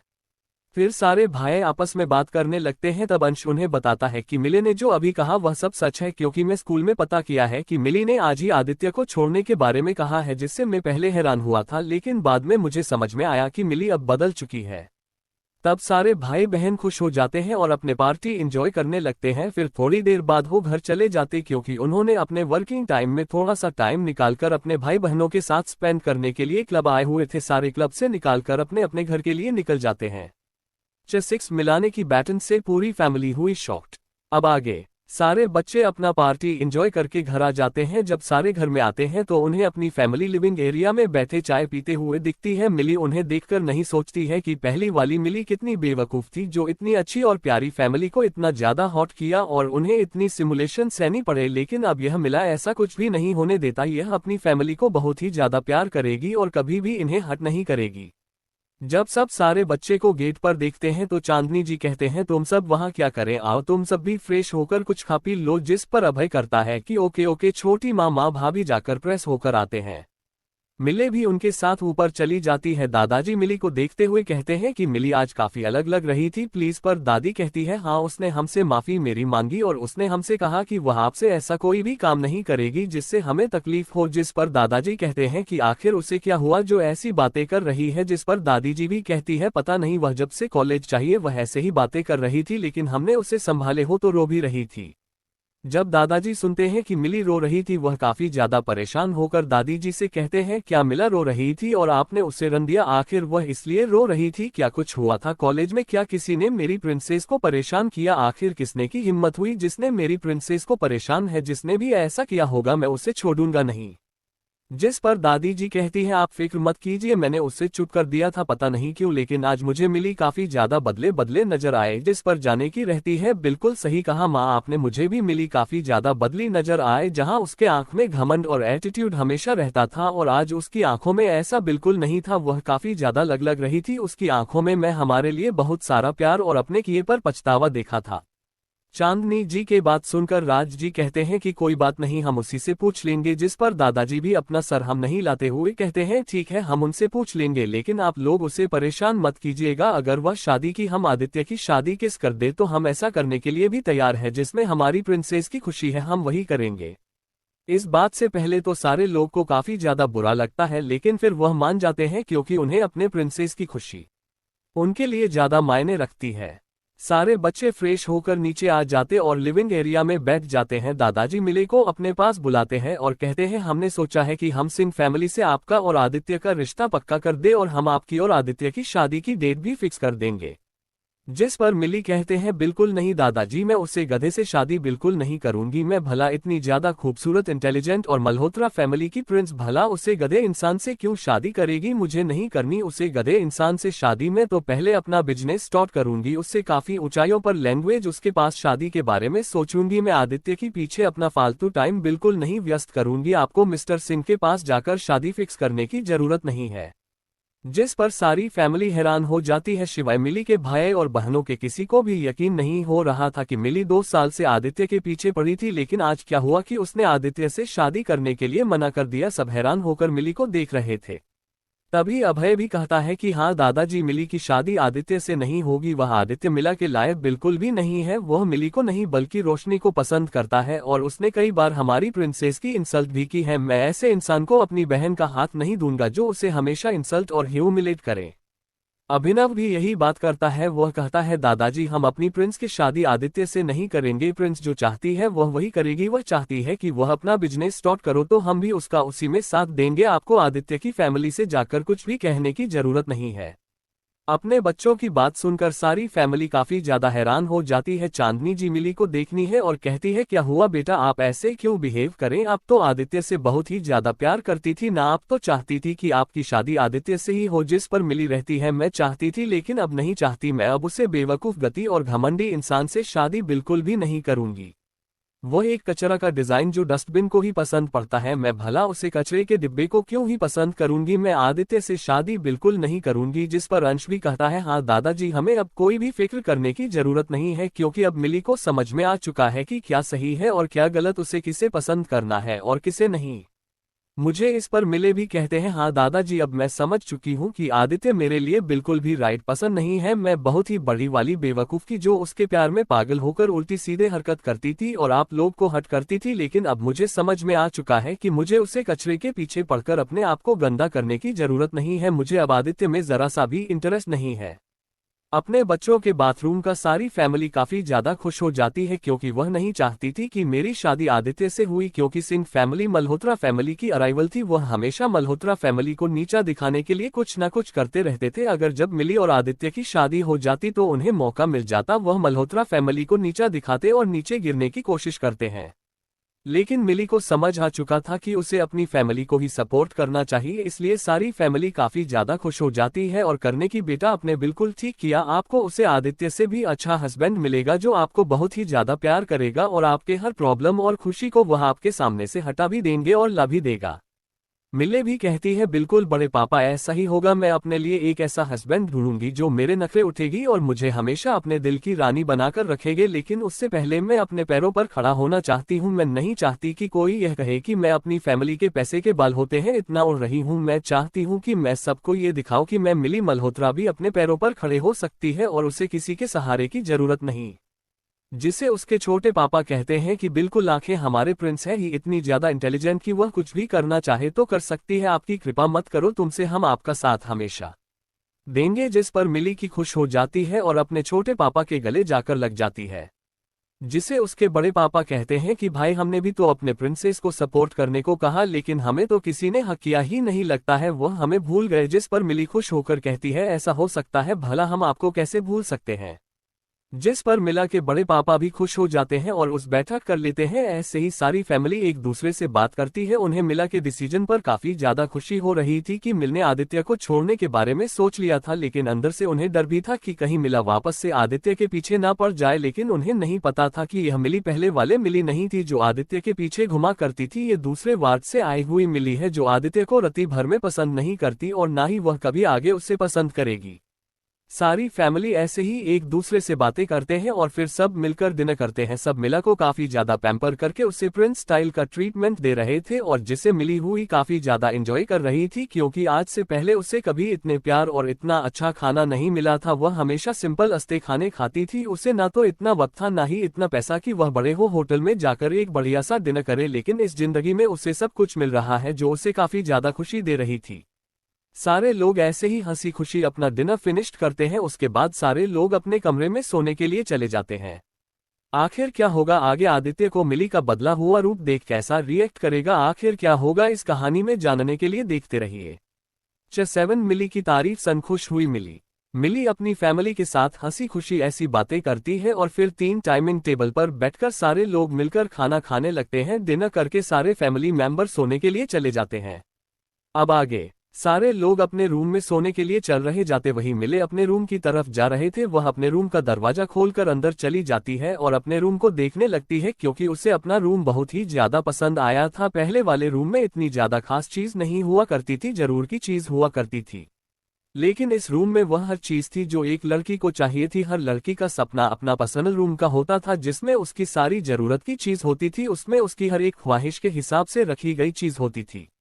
मिली को अपना रूम बहुत ही ज्यादा पसंद आते वह बाथरूम में जाकर फ्रेश होकर नाइटी पहनकर अपने बेड पर लेट जाती है और अपने बगल में एक पिल्लो को हैक करके सारी चीजें देखने लगती है। वह सारी चीज देखकर काफी ज्यादा खुश होती है। उसे हमेशा से ऐसा ही रूम चाहिए था जिसमें उसकी सारी जरूरतें की चीज हो। वह अभी काफी ज्यादा खुश हो रही थी। फिर कुछ सोचकर उसने चीकू को आवाज लगाई। थोड़ी देर बाद चीकू उसके सामने आ गया। मिली नहीं चीकू को देखते हुए कहा, चीकू थैंक यू मुझे इस नॉवेल वर्ल्ड में लाने के लिए, वरना तुम्हारी वजह से मुझे इतना अच्छी फैमिली का प्यार, इतनी खुशी कभी नहीं मिलती। चीकू उसकी बात सुनकर कहता है, इसमें मेरा कोई भी हाथ नहीं है, ये सब तुम्हारा किया गया है। तुमने उसे मोबाइल को उठाकर फेंक दिया था जिसे शायद नॉवेल को यह चीज पसंद नहीं और उसने तुम्हें इस नॉवेल वर्ल्ड में ला दिया। जिस पर मिली मुस्कुरा देती है। फिर वह कुछ सोचते हुए कहती है, कल मैं कॉलेज जाऊंगी और मुझे पता है जरूर उसे आदित्य को यही लगता होगा कि मैं फिर से उसे अपना बनाने की कोशिश करूंगी, लेकिन उसे गधे को ये नहीं पता कि यह मिली है, पहले वाले मिली नहीं है। इसे उस गधे में जरा सा भी इंटरेस्ट नहीं। वैसे जितना मुझे याद है कल रोशनी भी आएगी और मुझे जरूर पता है कि आदित्य रोशनी को सबके सामने का प्रपोज करेगा, क्योंकि मैंने नवल में पढ़ा था कि कल के ही दिन उसने सबके सामने रोशनी को प्रपोज किया और रोशनी ने एक सेब भी खा लिया, जिससे मिली को काफी ज्यादा गुस्सा आया और उसने उसे सीढ़ियों से धक्का दे दिया, जिससे उसे काफी ज्यादा चोट लगी। और यह बात जब आदित्य को पता चले तो उसने मिली को किडनैप करवाकर डराया और टॉर्चर भी किया, जिसे मिला डर गई और उसने हमें अपना जवाब दिया है। लेकिन जब भी वह आदित्य को रोशनी के साथ देखी तो वह कुछ न कुछ करती और जिस आदित्य हमेशा उसे कोई ना कोई पनिशमेंट देता रहता, लेकिन इससे मिला कभी नहीं सुधरी और उसने एक बड़े माफिया गैंग से हाथ मिलाकर रोशनी का रेप करवाने को कहा, जिससे उन लोगों ने रोशनी को किडनैप कर लिया। लेकिन आदित्य ने टाइम पर पहुंचकर रोशनी को बचा लिया और जब उसे यह बात पता चले कि यह इन सब के पीछे मिली कट है तो उसने मिली को अन माफिया की हवाले कर दिया, जिससे माफिया ने मिला के साथ बहुत ही बुरा व्यवहार किया और उसे 1 हफ्ते तक अपने पास रखा। फिर उन लोगों ने उसे आदित्य के हवाले कर दिया। आदित्य ने उसे 1 साल तक टॉर्चर किया और आखिर में उसे मार डाला। उन 1 सालों में आदित्य ने उसे इतनी ज्यादा टॉर्चर किया और उसने उसके साथ वही किया जो मिला ने रोशनी के साथ करना चाहा। जिसे मिली अंदर तक टूट गई। उसे आदित्य से डर और नफरत दोनों होने लगी। उसने हमेशा सोचा कि जिस इंसान से उसने प्यार किया उसे अपना बनाना चाहा, अपना माना, उसने उसके साथ इतना सब कुछ कर दिया। जिस इंसान के लिए उसने इतना सब कुछ किया, आखिर में इस इंसान के हाथों उसे अपनी मौत नसीब हुई। मेले के बाद सोन चीकू ने कहा कि तुमने बिल्कुल सही कहा और यही तुम्हें बदलना है, तुम्हें अपनी मौत को रोकना है और तुम्हें आदित्य और रोशनी से दूर रहना है, क्योंकि अगर तुमने पहले वाली मिली की तरह हरकतें की तो तुम्हें भी उसे ही मौत मिलेगी जो मिली को मिली थी, और तुम इस वर्ल्ड से बाहर नहीं जा पाओगे और इसी वर्ल्ड में अपनी मौत को गले लगा लेंगे। जिस पर मिली चीकू को देखते हुए कहती है, ऐसा बिल्कुल नहीं होगा, मैं ऐसा कुछ हो नहीं दूंगी, मैं कभी उसे गधे के प्यार में नहीं पड़ूंगी। हाँ, वो दिखने में ठीक ठाक लगता है, लेकिन इसका मतलब यह नहीं कि सारी लड़कियों की तरह मैं भी उसके पीछे दीवानी बनती फिरूं। मुझे तो जब से नवल पढ़ा था तब से ही आदित्य पसंद नहीं था, और जब से मैंने उसकी कड़वी बातें सुनी तब से तो और भी नहीं है। चीकू उसे देखते हुए कहता है, जैसा तुम्हें सही लगे, लेकिन कल तुम्हें एक टास्क पूरा करना है, तुम्हें एक मिशन पूरा करना। तुमने मिली यह नोबेल पढ़ी होगी तो तुम्हें पता होगा कि कल के दिन ही लड़कियों की तस्करी हुई थी और यह न्यूज़ प्लीज काफी ज्यादा दिखाई गई थी कि कई लड़कियों की किडनैपिंग की गई और उसे बेच दिया गया, और तुम्हें यही करना है कि तुम्हें उन लड़कियों को बचाना है और उन्हें सेफली उनके घर पहुंचना है। जिस पर मिली रहती है, ठीक है, लेकिन मुझे पता कैसे चलेगा कि वह सारी लड़कियां कहाँ हैं और सिचुएशन क्या है। जिस पर चीकू कहता है, तुम्हें फिक्र करने की जरूरत नहीं है, मैं हूं ना तुम्हारे साथ। जिस पर मिली उसे घूमते हुए कहती है, तुम सिर्फ उड़ सकते हो और बातें कर सकते हो, इसके अलावा कुछ नहीं कर सकते। जिस पर चीकू कहते हैं, मैं बहुत कुछ कर सकता हूं लेकिन मैं अपने लिमिट को क्रॉस नहीं कर सकता, इसलिए मैं तुम्हारी कोई हेल्प नहीं करता, लेकिन तुम्हें इन्फॉर्मेशन जरूर दे सकता हूं और बाकी का काम तुम्हें खुद करना है। जिस पर मिली अपना सर हिला देती और अपने बिस्तर पर जाकर लेट जाती है और सोचती है कि कल आदित्य रोशनी को प्रपोज करेगा, लेकिन मुझे इससे क्या, वह जो चाहे वह करे, मुझे तो अपना मिशन पूरा करना ताकि मैं उन लड़कियों को बचा सकूं, और मुझे इसके लिए एक प्रॉपर प्लानिंग की जरूरत है जो मुझे चीकू के इन्फॉर्मेशन देने के बाद ही बताना होगा। लेकिन अभी मुझे आराम से सोना है क्योंकि कल से मुझे बहुत सारे काम करने, ये कहकर मिला अपनी आंखें बंद करके सो जाती है। नेक्स्ट मॉर्निंग सारे लोग सुबह उठकर अपने अपने काम में लग जाते हैं। सारे भाई अपने जिम एरिया में चले जाते हैं और बड़े अपने बातों में लग जाते हैं और औरतें जाकर चाय नाश्ता बनाने की तैयारी करते हैं।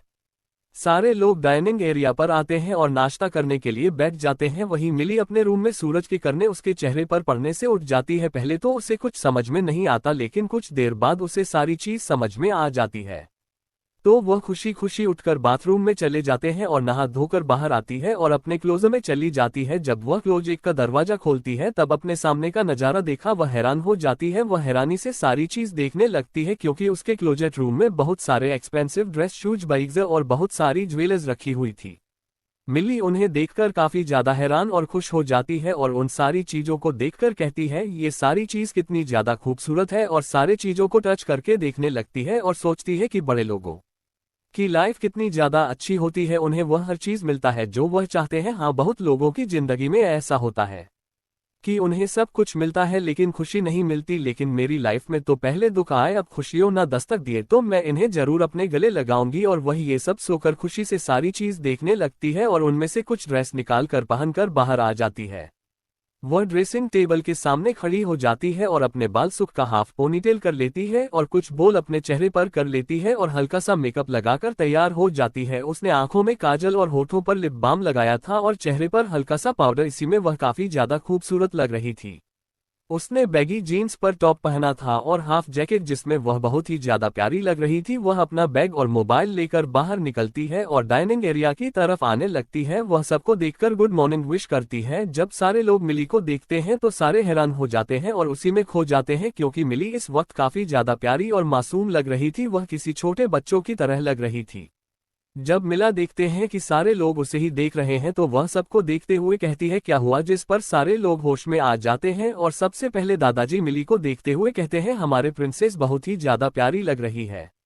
तब दादी कहते हैं, बिल्कुल मेरी प्रिंसेस लगी, इतनी खूबसूरत रही है कहीं मेरी नजर ना लगे से, और अपने आंखों से काजल निकालकर उसे लगा देती है जिससे मिला काफी ज्यादा खुश हो जाती है और अपने दादा दादी से, प्रति क्या सच में मैं इतनी प्यारी लग रही हूँ, जिस पर दोनों अपना सर हिला देते हैं और वह बाकी सबको देखकर कहती है, लेकिन बाकी सब ने तो मेरी तारीफ की ही नहीं।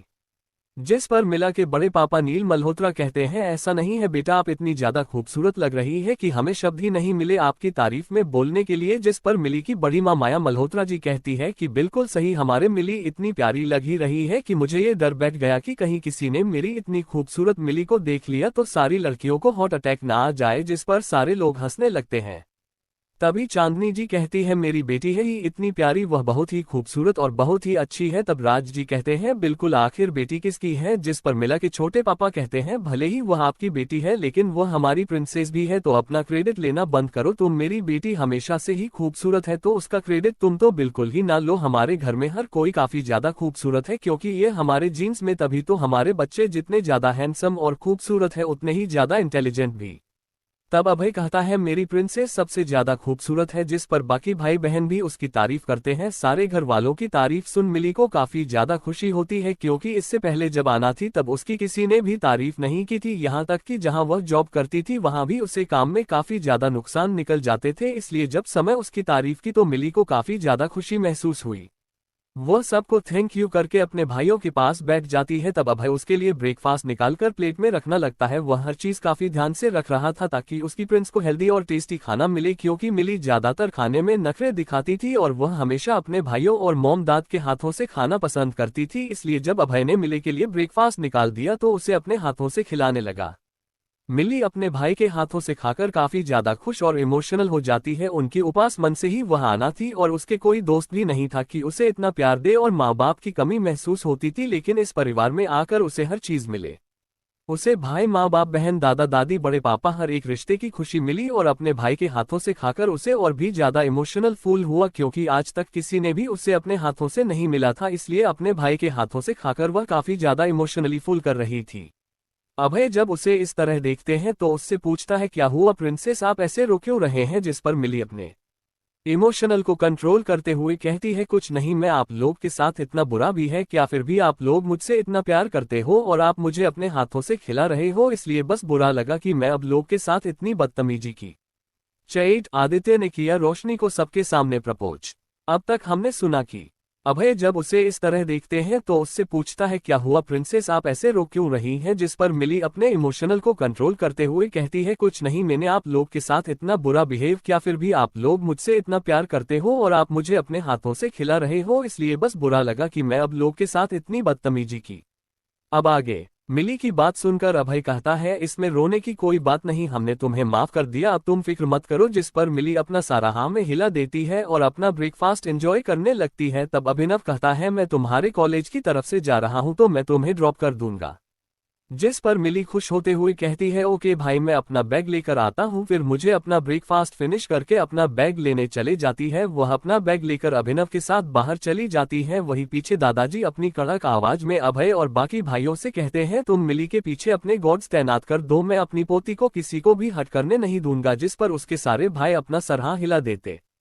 फिर सारे लोग अपने काम पर चले जाते हैं। वहीं अभिनव की कर में मिले पीछे अभिनव के साथ बैठे हुए कर से बाहर के नज़ारे देख रही थी। अभिनव अपना लैपटॉप ले अपने काम में लग जाता है और मिली बैठकर बाहर के नज़ारे देखने लगती और अपनी लाइफ के बारे में सोचने लगते हैं कि अगर मिली ने ऐसा कुछ नहीं किया होता तो उसकी लाइफ भी बहुत अच्छी होती, लेकिन उसने एक गलती की और उसकी सजा उसे इतनी मिली। लेकिन मिली ऐसा कुछ नहीं करेगी, उसने नवल को अच्छे से पढ़ा था इसलिए उसे पर पता था कि आगे क्या होना है। मिली सच में थी कि एक अनाथ लड़की आज इतने बड़े घर की प्रिंसेस बनी है। वैसे तो अंदर से उसे काफी गिल्टी हो रहा था कि यह जगह उसके नहीं बल्कि किसी और मिली की है, लेकिन वह चाहकर भी कुछ नहीं कर सकती थी क्योंकि यह उसके हाथ में नहीं था।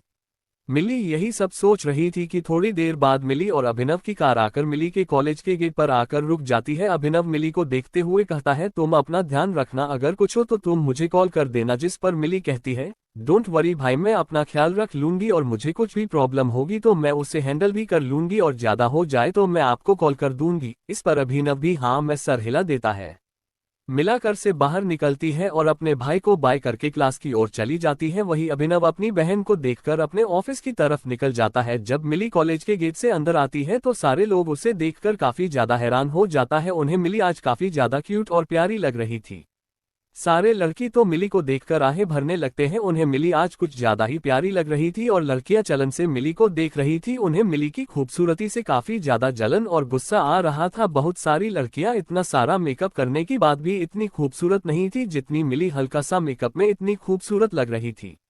मिली कॉलेज के अंदर जा ही रही थी तभी उसे कॉलेज के अंदर की डेकोरेशन देख हैरान हो जाती है। उसे एक पल को समझ में नहीं आया कि आखिर क्या हो रहा है। तभी उसे सामने का नजारा दे सारी बात समझ में आ जाती है, क्योंकि सामने आदित्य अपने हाथों में रोज का बुके लिए रोशनी को प्रपोज करने की तैयारी कर रहा था।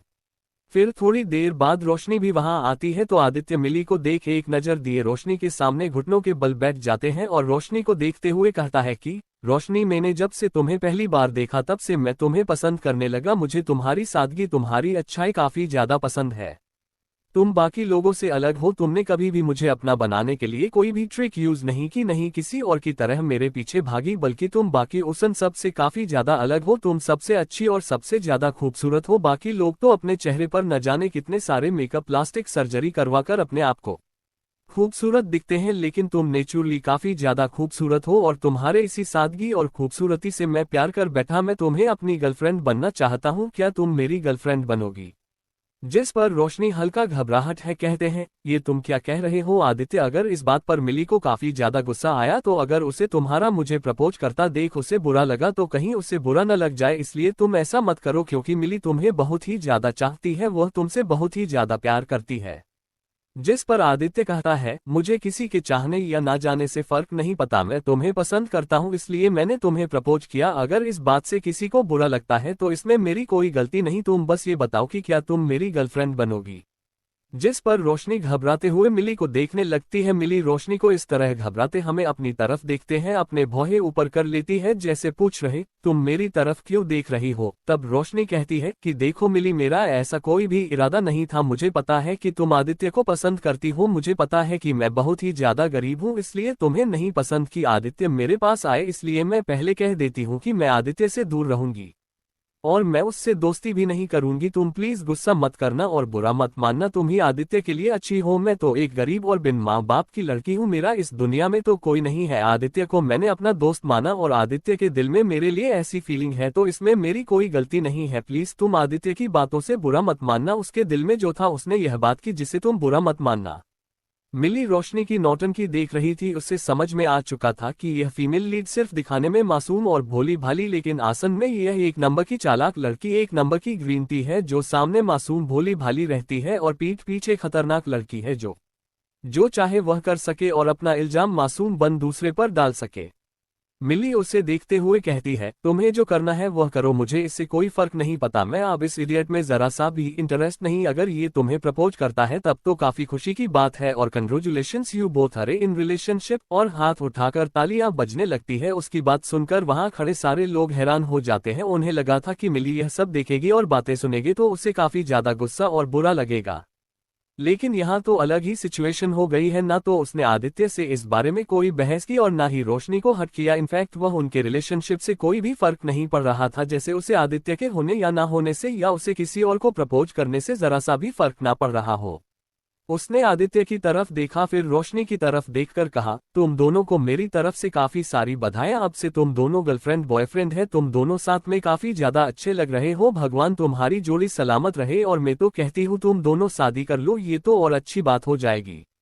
फिर उन्हें दूर कैसे देखते हुए कहते हैं कि देखो तुम दोनों को जो भी करना है करो, मुझे इससे कोई भी फर्क नहीं पड़ता और प्लीज अपनी बातों में मुझे मत घसीटो। ये कह वह अपने क्लासरूम की तरह चली जाती है। आदित्य जो काफी देर से मिली के चेहरे को गौर से देख रहा था और उसे देख उसके चेहरे से उसकी अंदर की बात पढ़ने की कोशिश कर रहा था। जब उसने मिली को देखा कि उसका ऐसे रोशनी को प्रपोज करना ना तो बुरा लग रहा था और ना ही कोई भी फर्क पड़ रहा था, उसे अंदर से काफी ज्यादा गुस्सा आ रहा था कि मिली जो कल तक उसके पीछे पड़ी थी, अचानक से क्या हुआ कि उसे कोई मतलब ही नहीं है। उसने सोचा कि वह इस बात पर ध्यान नहीं देगा, क्योंकि उसे लगा कि आज भी मिली उसे अपनी तरफ अट्रैक्ट करने के लिए नया ट्रिक उसे करिए। वह चाहती है कि उसके ऐसे इग्नोर करने पर मुझे फर्क पड़े, लेकिन मुझे पता है कि यह सब उसकी चाल है और मैं उसकी चाल में जरा सा भी नहीं फिसूंगा। ये सोचकर आदित्य रोशनी की तरफ देखते हुए कहता है, तुम्हें किसी की बातों पर ध्यान देने की जरूरत नहीं है, तुम मेरा प्रपोज का जवाब दो। जिस पर रोशनी भी खुश होकर आदित्य का प्रपोज एक्सेप्ट कर लेती है। आदित्य को लगता है कि उसके ऐसा करने से मिली को फर्क पड़ेगा, लेकिन उसे नहीं पता था कि यह मिली पहले वाले मिले नहीं थी जिससे आदित्य की किसी भी हरकत से कोई फर्क पड़े। यह वह मिली थी, उससे किसी के होने या ना होने से कोई भी फर्क नहीं पड़ता। वो ये सब सोकर अंदर ही अंदर काफी ज्यादा खुश हो रहा था और वह रोशनी को अपने साथ लेकर क्लासरूम की तरफ चला जाता और वहां खड़े हर कोई यही बात कर रहे थे कि आखिर मिली को हुआ क्या, कल से वह बदली बदली लग रही है। उससे आदित्य के ऐसे रोशनी को प्रपोज करते जरा सा भी फर्क नहीं पड़ा। वहीं खड़ी लड़कियां, उन्हें तो काफी ज्यादा गुस्सा आ रहा था। उन्हें ऐसे आदित्य को रोशनी को प्रपोज करता देख लेगा कि मिली को इस बात से काफी ज्यादा गुस्सा आएगा और वह कुछ उल्टी सीधी हरकत करेंगे जिससे वह उनका मजाक बना ले। और मिली का इतना खूबसूरत होना उन्हें काफी ज्यादा चुभ रहा था, इसलिए वह चाहती थी कि मेरे को आदित्य के ऐसा रोशनी को प्रपोज करने से बुरा लगे। लेकिन उनकी सोच के उलट मिली को इस बात से जरा सा भी फर्क नहीं पड़ा, जिससे उन्हें काफी ज्यादा गुस्सा आ रहा था और चीड़ मच रही थी। वह अपने दिल को तसल्ली करते हुए कहते हैं ये सब उसका नया नाटक है, आदित्य को अपनी तरफ भी जाने के लिए वह ये सब आदित्य को अपने पीछे लाने के लिए नाटक कर रही है। जिस पर दूसरी लड़की रहती है बिल्कुल वह ऐसा ही, कभी वह हमेशा के लिए आदित्य के पीछे पड़ी रहती थी। जरूर उसके दिमाग में कोई नया तरीका आजमाना चाहती है, तो उसने नया तरीका आजमाया कि वह आदित्य को इग्नोर करेगी तो आदित्य को इससे फर्क पड़ेगा, आदित्य इसके पीछे जाएगा। लेकिन ऐसा नहीं है, आदित्य रोशनी को पसंद करते और रोशनी ही आदित्य को डिजर्व करती है, ना कि मिली। वही लड़के कहते हैं मिली ने बिल्कुल ठीक किया, आदित्य हमेशा उसे ऐसे बेइज्जत करता है, उसकी दी हुई चीजों को तोड़ देता। अच्छा हुआ मिला में उसे छोड़ दिया क्योंकि आदित्य उसके लायक नहीं था। मिली उसे कितना प्यार करती थी, लेकिन आदित्य ने उसकी फीलिंग की जरा सा भी कदर नहीं की, इसलिए उसने आदित्य को छोड़कर सही किया। वही बाकी लड़के भी यही बात कर रही थी क्योंकि लड़के मिली को पसंद करते थे और वह जब देखते हैं कि आदित्य रोशनी को प्रपोज कर रहा है तो उन्हें काफी ज्यादा अच्छा लगता है। वह जब मिली को ऐसे देखते हैं तो कहते हैं कि ठीक किया मिली ने, उसने आदित्य को छोड़कर, आदित्य उसके लायक बिल्कुल नहीं था। वह लड़के काफी खुश थे। वहीं दूसरे तरह मिली को इस बात से जरा सा भी फर्क नहीं पड़ रहा था कि कौन उसके बारे में क्या बोल रहे हैं, क्योंकि उसे आदत थी लोगों की बात सुनने की, इसलिए उसने इग्नोर करना सीख लिया था। उन्हें लोगों की बातों पर जरा सा भी इंटरेस्ट नहीं था। तो आखिर क्या होगा आगे, क्या मिली का ऐसा इग्नोरेंट बिहेवियर आदित्य को इफेक्ट करेगा, क्या वह समझ पाएगा कि अब वह मिली उससे प्यार नहीं करती। आखिर आगे क्या होगा जानने के लिए सुनते रहिए ये story guys. Like and comment बिल्कुल कीजिएगा अगर पसंद आए। टू बाय बाय, मिलते हैं नेक्स्ट पार्ट में, टेक केयर।